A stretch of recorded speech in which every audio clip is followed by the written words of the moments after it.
बिस्मिल्लाहिर्रहमानिर्रहीम। Applications of computer engineering का course चल रहा है और इसमें हम लोग सिमुलेशन जो प्लेटफॉर्म है हमारे पास मैटलैब उसको डिस्कस कर रहे हैं। और मैटलैब में भी सबसे जो इम्पोर्टेंट फीचर है मैटलैब का जो कि सिमुलिंक कहलाता है उसको हम डिस्कस कर रहे हैं। लास्ट टाइम हमने एक एग्ज़ाम्पल देखी थी जो कि ऑर्डिनरी डिफरेंशियल इक्वेशन को समझने के लिए बड़ी सिंपलेस्ट सी एग्ज़ाम्पल है और वो है जी पेंडुलम की एग्ज़ाम्पल।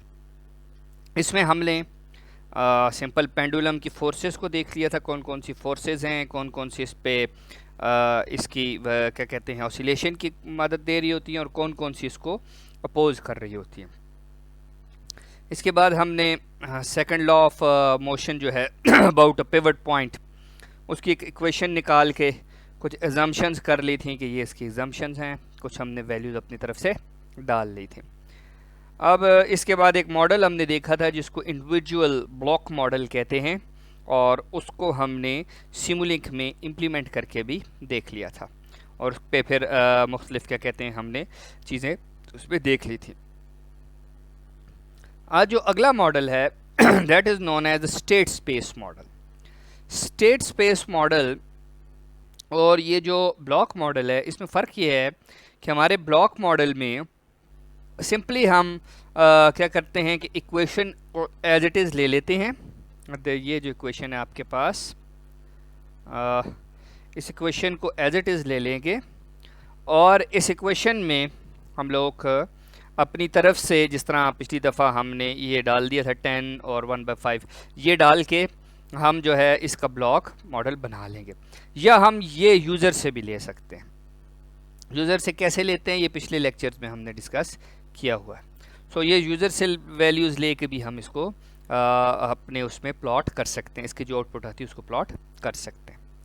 अच्छा, अब स्टेट स्पेस मॉडल में ये होता है हमारे पास कि हम अपनी इक्वेशन को स्टेट्स की फॉर्म में लिखते हैं और स्टेट्स को भी एज ए मैट्रिक्स हम अपनी जो है उसमें रिप्रेजेंट करते हैं।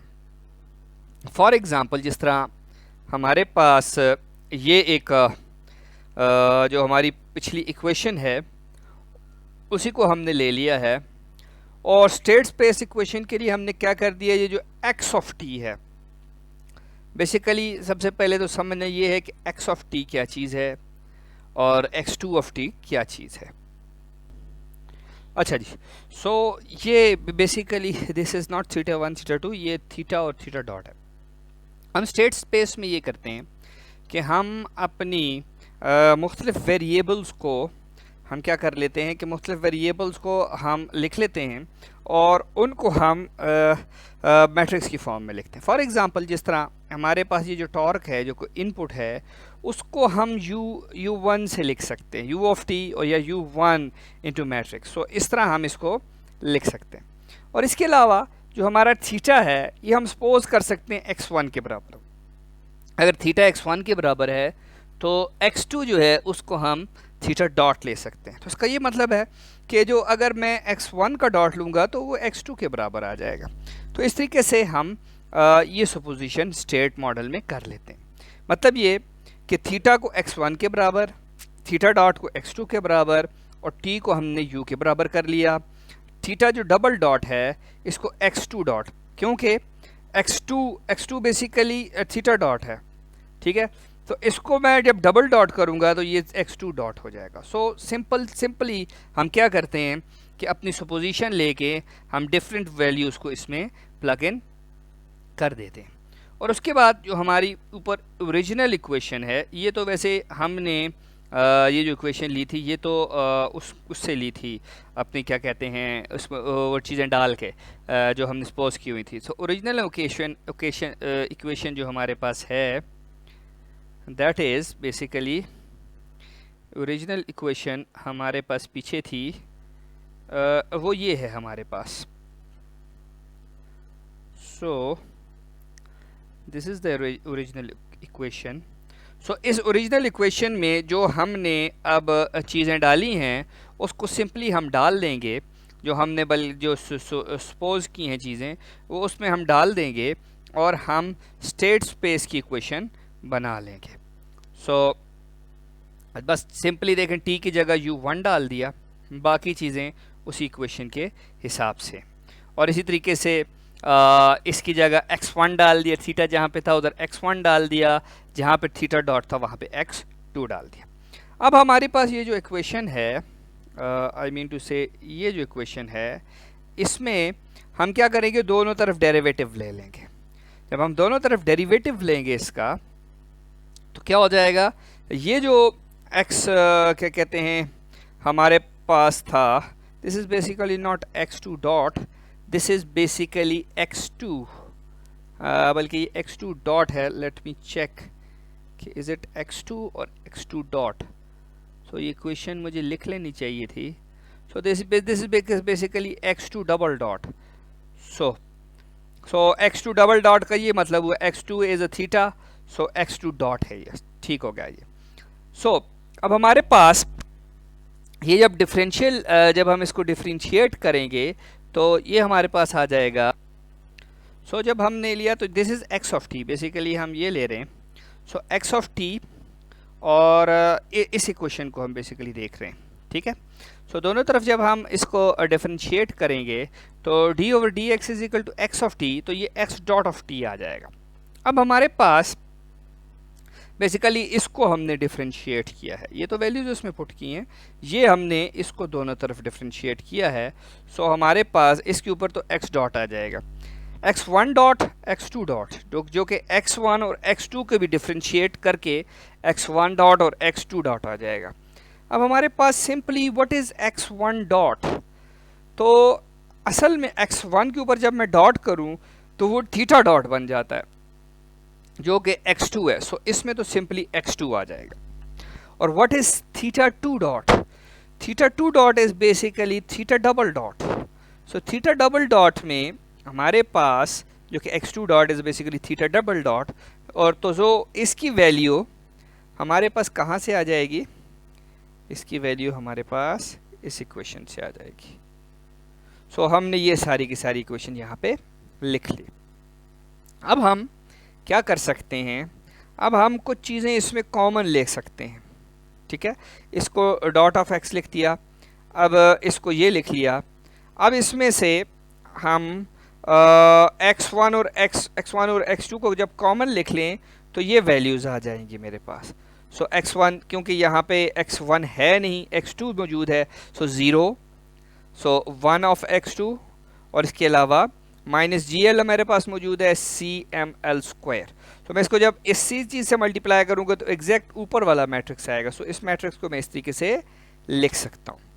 इसके अलावा मैं जो अपना क्या कहते हैं इस मैट्रिक्स को u1 ऑफ t, इसको अलग करके u1 ऑफ t की इक्वेशन के साथ भी इसको मैं लिख सकता हूँ। बेसिकली हमने किया ये है कि इसको, ये क्योंकि कांस्टेंट वैल्यू है, सो इस वैल्यू को, this is a constant value, इस वैल्यू को प्लस करके अलग लिखा है, ठीक है। और ये जो मेरे पास दूसरा पोर्शन है x2 ओवर दिस, इसको मैंने x1 और x2 की फॉर्म में लिख दिया। अगर मैं बेसिकली इसको मल्टीप्लाई करूं इसके साथ और प्लस करूं, इसका जो जवाब आता है तो ये ऊपर वाली इक्वेशन आती है मेरे पास। और ये आमतौर पे हम जब सॉल्व करते हैं मैट्रिसेस को तो ये वाला मेथड आमतौर पे हम अपनाते हैं, ठीक है। सो this is the same matrix जिसमें जब हम इन्वर्स ले रहे होते हैं जब, तो उस वक्त ये मेथड हम अपनाते हैं। सो this is the same method कि जिसको हम ले रहे हैं। सो मतलब वेरिएबल्स वाला मैट्रिक्स होता है उसको अलग लिखा जाता है, प्लस कांस्टेंट वाला मैट्रिक्स हम अलग लिख लेते हैं। सो इस पूरे मैट्रिक्स को हम A कह लेते हैं, इस x वाले जो वेरिएबल वाला मैट्रिक्स है इसको x कह लेते हैं, कांस्टेंट वाले मैट्रिक्स को b कह लेते हैं, और ये u ऑफ t उसके साथ ये जो टॉर्क है उसके साथ हमारे पास मल्टीप्लाई हो रहा है। सो अगर इसको हम सिंप्लीफाइड फॉर्म में देखें तो ये कुछ इस किस्म का आ जाएगा। वो क्या बनेगा जी, a x of t plus b u of t। और अगेन इसमें a क्या चीज़ है, a में कोफिशिएंट्स ऑफ वेरिएबल्स और b में कोफिशिएंट ऑफ कांस्टेंट्स जो कि हमारे पास पीछे यहाँ पे दे दिए गए हैं। अब a और b को, अच्छा अब ए और बी को जब हम कॉफिशेंट की बात करते हैं तो just these are the coefficients, ठीक है। पीछे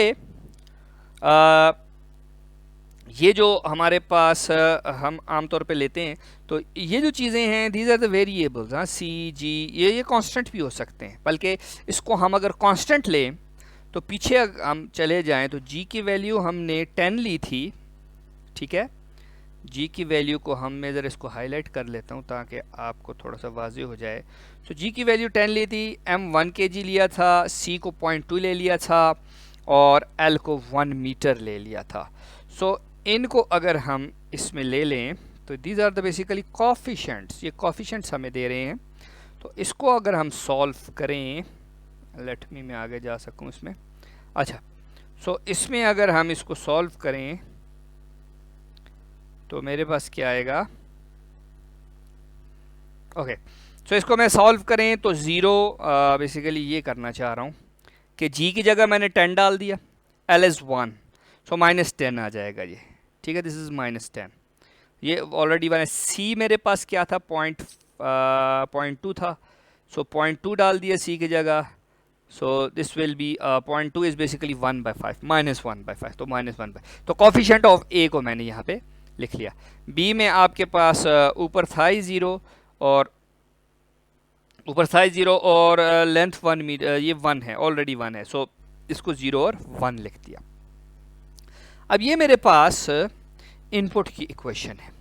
आउटपुट की इक्वेशन किस तरीके से होती है हमारे पास? आउटपुट की इक्वेशन होती है y of t c of x of t plus du of t, जहाँ जो कि c जो है वो x के कॉफिशेंट्स होते हैं हमारे पास और d जो होते हैं वो u के कॉफिशेंट्स होते हैं हमारे पास, और c हमारे पास 1 और 0, और d क्या हो जाएगा, d 0 है। 1 और 0 क्यों है, c 1 0 क्यों है? 1 0 इसलिए है कि अगर हम पीछे जाएं, थोड़ा सा ये बीच में रुकता है, सो पीछे चले जाएं, सो ज़रा देखें हमारे पास कि what is the x is basically this theta and theta dot. जब मैं इसका डबल डेरिवेटिव ले लूँगा तो ये मेरे पास क्या बन जाएगा, theta and theta dot and theta double dot. इसको और आसानी से, अगर हम सिर्फ और सिर्फ इसमें एंगल ले रहे हैं तो फिर उसके लिए ये है कि c जो है वो 1 0 हो जाता है और d जो है वो 0 हो जाता है। ये एक बड़ी बहस हो जाएगी, तो इस बहस से बचने के लिए, क्योंकि हमने सिमुलेंट को ले लिया है, सो आउटपुट मैट्रिक्स को जब हम सिर्फ और सिर्फ उसका एंगल ले रहे हैं, और जो कि एंगुलर क्या कहते हैं आपके पास एंगुलर वेलोसिटी है, तो उसके लिए हमारा c वेक्टर जो होता है हमेशा 1 0 होता है और d को हमने 0 ले लेना है। सो ये रीडर तक है, ये देखने वाले तक है कि भाई ये इसको थोड़ा सा स्टडी आप खुद भी कर सकते हैं कि इसमें हम और कौन से पैरामीटर्स डाल के इसको चेंज भी कर सकते हैं। सो फ़िलहाल अगर एंगुलर हमें एक्सेलरेशन चाहिए जो कि डबल डॉट है, theta double dot of T है, तो उसके लिए हम क्या करेंगे, सिर्फ और सिर्फ इसको ये होना चाहिए। ओके, अब स्टेट स्पेस मॉडल की तरफ हम आते हैं। तो बेसिकली स्टेट स्पेस मॉडल हमें क्या दे रहा है? अगर मैं इसको इस वेक्टर को देखूं तो ए एक्स ऑफ टी, ये जो इक्वेशन है, काश मैं इसको अभी देख लेता हूं कि अगर मैं इसको यहाँ से कॉपी पेस्ट कर सकूं। इस इक्वेशन को कैसे कॉपी पेस्ट किया जा सकता है ना, लेट अस सी। अच्छा चल, मैं ज़रा इसको देखता हूँ कैसे कॉपी पेस्ट करते हैं। ओके, सो ये जो मेरे पास इक्वेशन है इसको मैं कॉपी कर लेता हूँ। Just a power point slide है, सो मसला नहीं होना चाहिए स्टेट स्पेस को समझने के लिए, और इस जगह पे पेस्ट करता हूँ। Okay, that's good. अच्छा जी, सो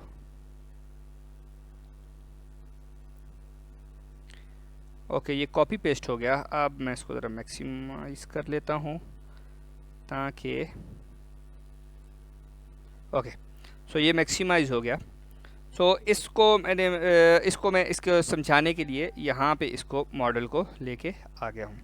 अब इसमें आप ये देखें, बेसिकली हम कर क्या रहे हैं, हम मैट्रिक्स में ऑपरेशंस कर रहे हैं सारे, और मैट्रिक्स के ऑपरेशन से हम अपनी जो है वो मॉडल को बना रहे हैं। अच्छा जी, अब बेसिकली हो क्या रहा है, हो ये रहा है कि एक्स डॉट ऑफ टी हम मुझे बेसिकली हम इसमें ये आ रहा है, और वो कहाँ से आ रहा है कि u ऑफ ए, सॉरी वो बी मैट्रिक्स जो कि बी मैट्रिक्स है उसके साथ u of this should be u of t, so ये नहीं बल्कि u of A, unitary of A, basically unitary of A क्यों है ये हमारे पास, बेसिकली u को जब हम x ऑफ t है ना basically, so x of t हमारे पास, x ऑफ t ये चीज़ है हमारे पास, ठीक है जी, let me have x of t हमारे पास ये चीज़ है। तो शुरू में ये टॉर्क को मैंने u ऑफ 1 कह दिया है, ठीक।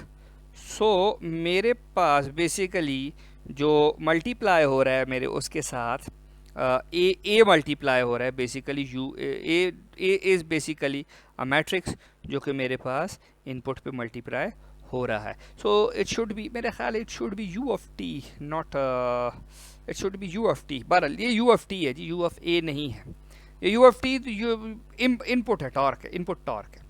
सो ये इनपुट टॉर्क b के साथ मल्टीप्लाई हो रहा है जो कि हम यहाँ पे देख रहे हैं।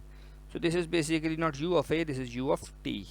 सो कन्फ्यूजन के लिए इसको मैं t लिख देता हूँ। सो this is not a, this is basically t। अच्छा जी, सो ये u ऑफ t है। इसी तरीके से ये ऊपर भी जो जा रहा है ये गलती से a लिखा गया है, दिस इज़ t। अच्छा जी, so this is basically u of t। अच्छा जी, this is a t, okay. So अब ये b के साथ मल्टीप्लाई हो रहा है, सो ये b u of t basically they रही है, और यहाँ पे x जो कि इसका इंटीग्रेट होके आ रहा है, दैट इज़ बेसिकली वो a के साथ मल्टीप्लाई होके इसके साथ जमा हो रहा है। सो ये हमारे पास x of t दे रहा है। अब आउटपुट वेक्टर के लिए, आउटपुट वेक्टर की इक्वेशन हमारे पास है, उसमें जो अगर मैं आउटपुट की पीछे इक्वेशन देख लूँ, आउटपुट वेक्टर की इक्वेशन अगर मैं देख लूँ, let me have this, okay. So ये मेरे पास आउटपुट वेक्टर की इक्वेशन है। तो x ऑफ t के साथ आउटपुट वेक्टर c मल्टीप्लाई हो रहा है और u ऑफ t के साथ d मल्टीप्लाई हो रहा है। सो एग्जैक्टली यही चीज़ है, u ऑफ t के साथ हमने d को मल्टीप्लाई किया है और x ऑफ t को c के साथ मल्टीप्लाई किया, और ये हमारे पास y ऑफ t आ गया। सो this is basically state space model. अब स्टेट स्पेस मॉडल में थोड़ा सा जो हमारे पास ब्लॉक मॉडल है उससे ये मुख्तलिफ है। उससे ये मुख्तलिफ कैसे है? उससे ये मुख्तलिफ ऐसे है कि हमारे पास, हमें पता है कि पीछे ये सिर्फ और सिर्फ कॉन्स्टेंट्स थे, a b c d constants थे। अब यहाँ पे ये चीज़ें कॉन्स्टेंट नहीं हैं, यहाँ पे ये मैट्रिक्सेस हैं। सो अब हम देखते हैं कि पहले तो इस मॉडल को हम एज इट इज़ वहाँ पे बनाने की कोशिश करते हैं और देखते हैं कि किस तरीके से हम मैट्रिक्सेस को अपने मॉडल में ले सकते हैं। सो लेट अस सी। अच्छा जी, इसमें से मैं स्किप कर दूं अगर इसको, ओके। सो नाउ ये मेरा मैटलैब है। सो ये मेरा वो पुराना मॉडल है, अगर आपको याद हो, ये पुराना जो हमने मॉडल किया था ये वो चीज़ है।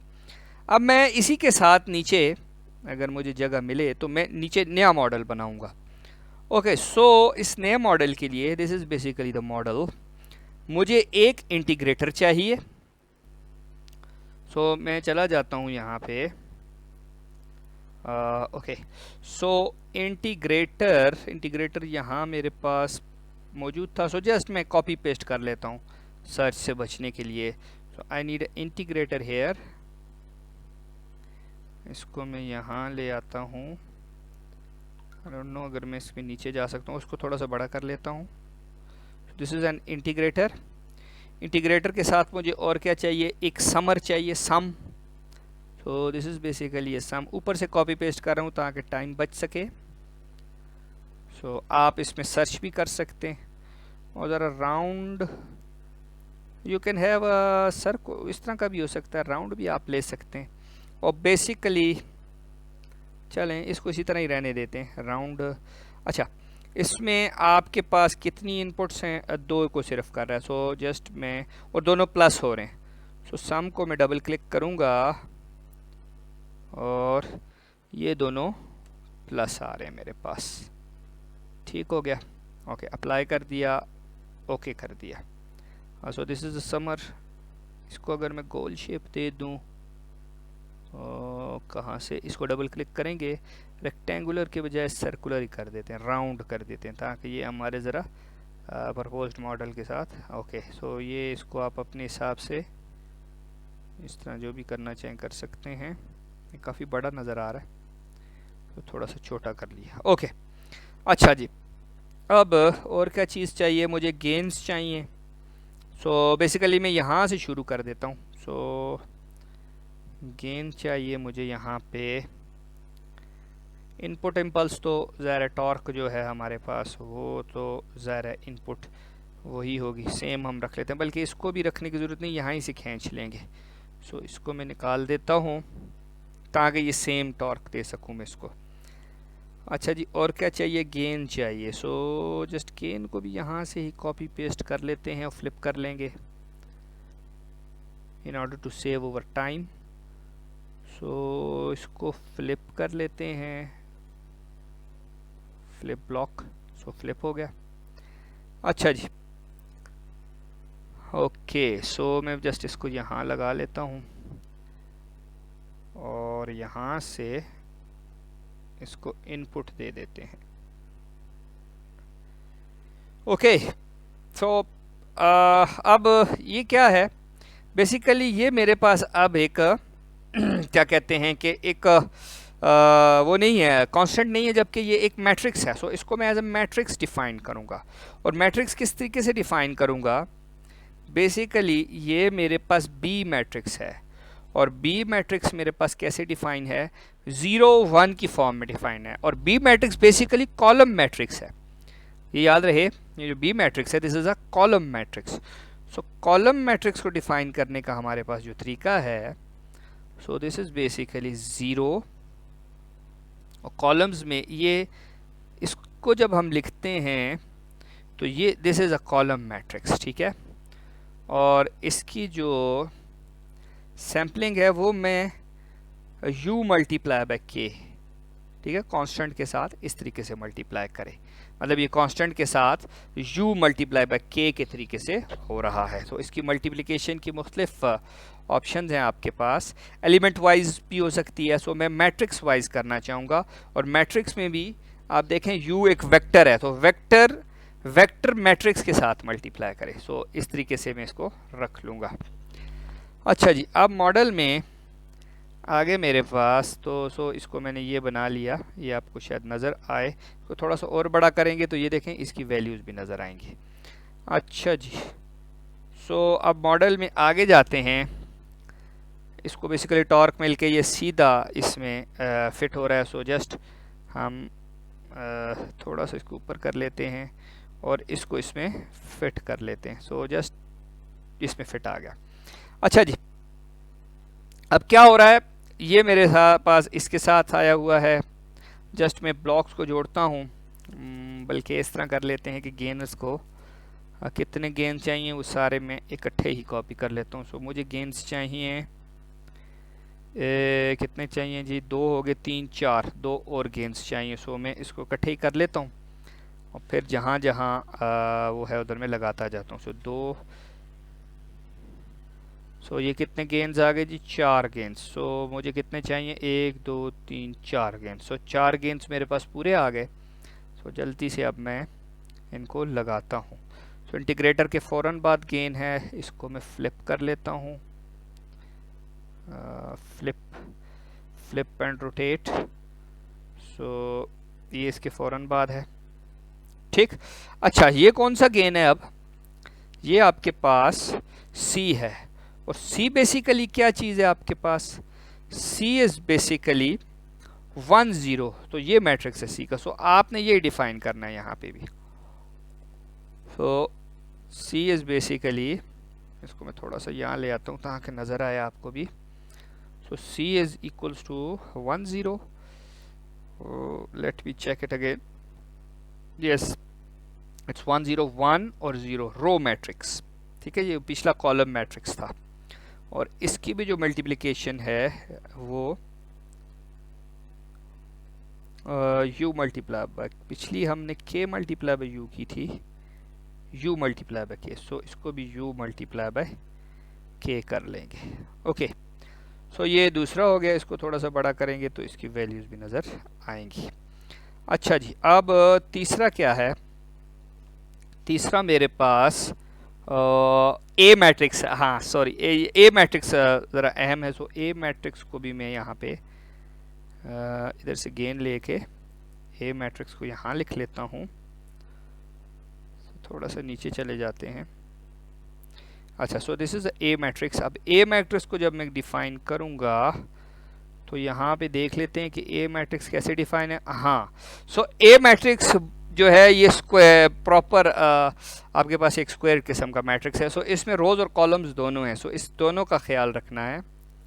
So let me have this. So ये क्या था? ज़ीरो,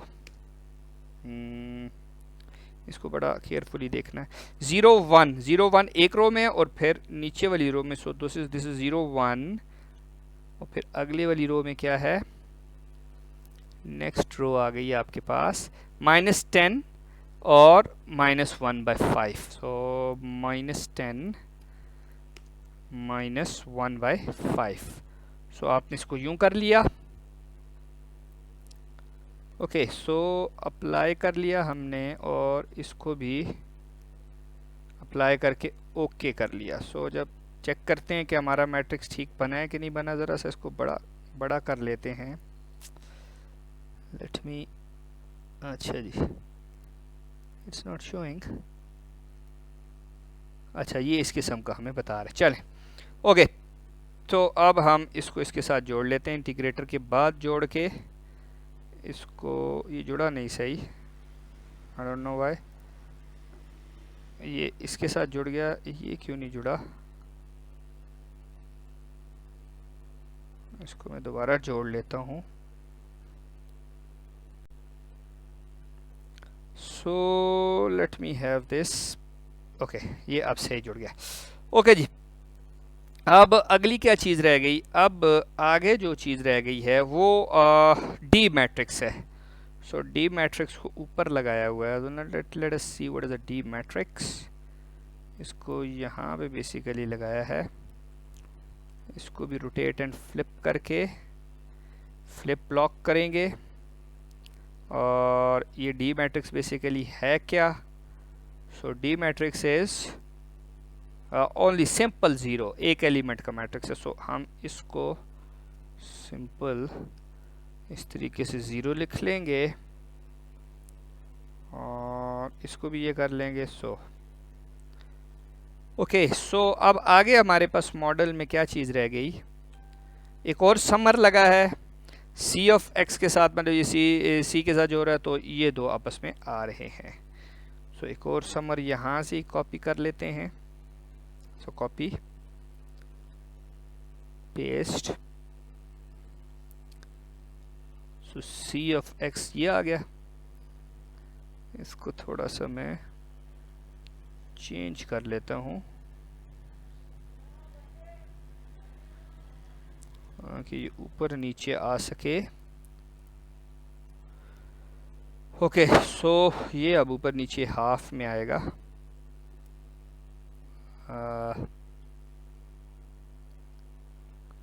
अच्छा जी, सो बेसिकली चलो यहाँ से ही लगा लेते हैं और ये ऊपर से आ जाएगा। ठीक, और इसके साथ ये भी कनेक्ट हो रहा है।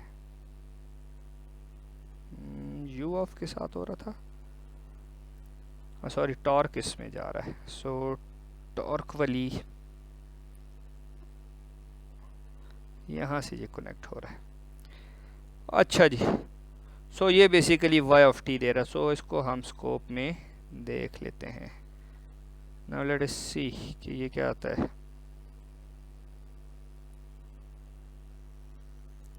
इसको थोड़ा बड़ा करके लगा लेता हूँ। ओके, सो ये अब हमारा मॉडल तैयार है। नाउ लेट अस सी कि इसके क्या रिजल्ट्स आते हैं। इसको हम रन कर लेते हैं। ओके, सो इसमें कुछ एरर्स हैं। नो लेट मी सी कि ये एरर्स क्या आ रहे हैं। ओके, अच्छा, हमारे पास जो इसमें अभी मैंने एरर को देखा है, तो एरर बेसिकली ये आ रहा था कि हम एक गलती कर रहे हैं। बेसिकली हमने वेक्टर को मल्टीप्लाई कर रहे हैं मैट्रिक्स के साथ, हालांकि ऐसा नहीं है, मैट्रिक्स मल्टीप्लाई होगा वेक्टर के साथ। सो इन तीनों में मैट्रिक्स मल्टीप्लाई बाय वेक्टर, ठीक है, क्योंकि ये मैट्रिक्स है आगे किसी वेक्टर के साथ, ये टॉर्क वेक्टर, सो मैट्रिक्स को वेक्टर के साथ मल्टीप्लाई कर रहे हैं। इसी तरीके से यहाँ से जो चीज़ आएगी वो एक वेक्टर आएगा, उसको मल्टीप्लाई कर रहे हैं मैट्रिक्स के साथ। सो इसी तरीके से इन सब में हमने मैट्रिक्स मल्टीप्लाई बाय वेक्टर कर लेना है। अब हम इसको चला के देखते हैं। तो जैसे ही मैंने चलाया इसको, सो पहला मैं ये देख लेता हूँ इसको। सो ये देखें, ये जो पिछला मेरे पास मॉडल था उसका रिस्पॉन्स मेरे पास कुछ इस किस्म का आ रहा है। सो अब ये जो रिस्पॉन्स है इसको मैं देखता हूँ तो ये भी एग्जैक्टली सेम है। इसको दोबारा ज़रा मैं चला के देखता हूँ कि अपने हिसाब से अपने मैट्रिक्स को देखने के लिए। सो ये देखें, ये मेरे पास एग्जैक्टली वही चीज़ आई है जो मेरे पास वो आया था। अगर मैं दोनों को साथ देखना चाहता हूँ, मैं चाहता हूँ दोनों साथ नज़र आएं, तो दोनों को साथ देखने के लिए एक स्कोप में, सो इसको मैं हटा देता हूँ और यहाँ पे इसको भी हटा देते हैं। सो इसको ऊपर ले जाते हैं। सो एक मक्स का हमारे पास एक ऑप्शन था। सो लाइब्रेरी में जाके सो इट्स ओके, ओके करके लाइब्रेरी में जाके यहाँ पे एक मक्स, हम बेसिकली सिमुलिंक की लाइब्रेरी, हमने ये लाइब्रेरी है, लाइब्रेरी को नहीं खोला हुआ था। सो लाइब्रेरी को खोल के इसमें से मक्स को देखेंगे और जस्ट मक्स लगा देंगे। ओके, ये थोड़ा सा टाइम लेगा क्योंकि मैंने अभी इसको खोला है। अच्छा जी, सो मक्स को मैं अपने मॉडल में शामिल कर लूँगा। ओके, सो मक्स इस तरीके से आ जाएगा मेरे पास। इसको कर्सर के साथ, एरो कीज़ के साथ हम कंट्रोल करते हैं। सो लेट अस सी कि दोनों सेम आती हैं या क्या आती हैं। सो इसको यहाँ से ले लिया, इसको यहाँ से ले लिया, इसकी आउटपुट को यहाँ रख दिया। चलें जी, अब ज़रा देख लेते हैं। सो ये देखें, एग्जैक्ट एक दूसरे के ऊपर आई हैं। ये जो दूसरी, ये एग्जैक्ट, अगर ये ज़रा से भी इधर उधर होती तो हमारे पास ये अलग से नज़र आती। सो दोनों को मर्ज किया, एग्जैक्ट एक दूसरे के ऊपर नज़र आ रही है। सो ये स्टेट स्पेस वेक्टर का हमारे पास ये मॉडल था। आज के लिए बस इतना ही। अगली दफ़ा हम और इंटरेस्टिंग चीज़ों के साथ आपके सामने आएंगे। तब तक के लिए अल्लाह हाफिज़।